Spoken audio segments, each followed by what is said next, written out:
അസ്സലാമു അലൈക്കും. വിദേശത്തും സ്വദേശത്തും ജോലിയില്ലാതെ അത് ശരിയാവാതെ ഒരുപാട് പേര് നമുക്കിടയിലുണ്ട് അല്ലേ.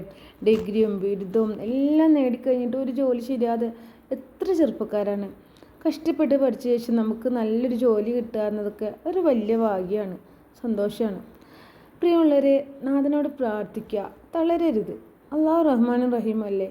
ഒരു ദിവസം തീർച്ചയായിട്ടും നമ്മളെ പ്രാർത്ഥനയ്ക്ക് ഉത്തരം ലഭിക്കും. വൈകി വരുന്നതിൽ ഹൈറുണ്ടെന്നല്ലേ. അപ്പോൾ നമ്മൾ അങ്ങനെ തന്നെ വിശ്വസിക്കുക. അള്ളാഹുവേ, ജോലിയില്ലാതെ വിഷമിക്കുന്നവർക്ക് അവരാഗ്രഹിച്ച നിലക്കുള്ള, അവർ പഠിച്ച നിലക്കുള്ള നല്ലൊരു ഹൈറായ ജോലി തന്നെ അവർക്ക് കൊടുക്കണേ. ആമീൻ.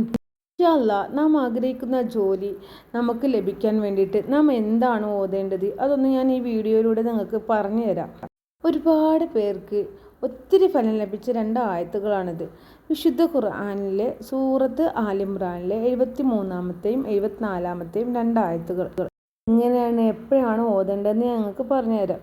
ഇൻഷാ അല്ലാഹ്, റബ്ബിനോടുള്ള ഉറച്ച വിശ്വാസം മനസ്സിൽ വെച്ചിട്ട് റബ്ബ് എനിക്ക് ഹൈറാണെങ്കിൽ എനിക്കത് തരും, എൻ്റെ ആഗ്രഹം സാധിച്ചു തരും എന്ന ഉറച്ച വിശ്വാസം മനസ്സിൽ വെച്ചിട്ട് 5 വഖത്ത് നിസ്കാരങ്ങൾക്ക് ശേഷവും ഈ 2 ആയത്തിനെ 3 തവണയായിട്ട് ഓതുക.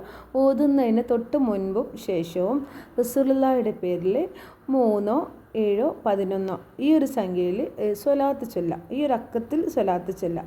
അതായത് നമുക്കറിയുന്ന ഏത് സ്വലാത്ത് വേണമെങ്കിലും ചൊല്ലാം. എന്നിട്ട് 21 ദിവസം ഇങ്ങനെ തുടർച്ചയായിട്ട് ചെയ്യാം. നമ്മൾ അത് വിട്ടു പോരുത് കേട്ടോ, മറന്നു പോവുകയും ചെയ്യരുത്. നമ്മൾ തന്നെ ചെയ്യുക. ആർക്കാണോ ജോലി വേണ്ടത് അവർ തന്നെ സ്വയം ഇരുന്നിട്ട് ചെയ്യും. നിങ്ങൾ ആഗ്രഹിക്കുന്ന തരത്തിലുള്ള ഹൈറായൊരു ജോലി റബ്ബ് കൊണ്ടു തരിക തന്നെ ചെയ്യും. ഇൻഷാ അല്ലാഹ്, ഞാൻ എൻ്റെ അനുഭവത്തിൻ്റെ വെളിച്ചത്തിലാണ് നിങ്ങൾക്ക് വേണ്ടിയിട്ട് ഇത് ഷെയർ ചെയ്യുന്നത്. നിങ്ങൾക്ക് ഇഷ്ടപ്പെട്ടാൽ, ഉപകാരപ്രദമായാൽ നിങ്ങൾ ഫ്രണ്ട്സുകൾക്കും ഫാമിലിയിലും ഒക്കെ ഒന്ന് ഷെയർ ചെയ്ത് കൊടുക്കുക കേട്ടോ. ഇൻഷാ അല്ലാഹ്, അടുത്ത വീഡിയോ ആയിട്ട് നമുക്ക് കാണാം.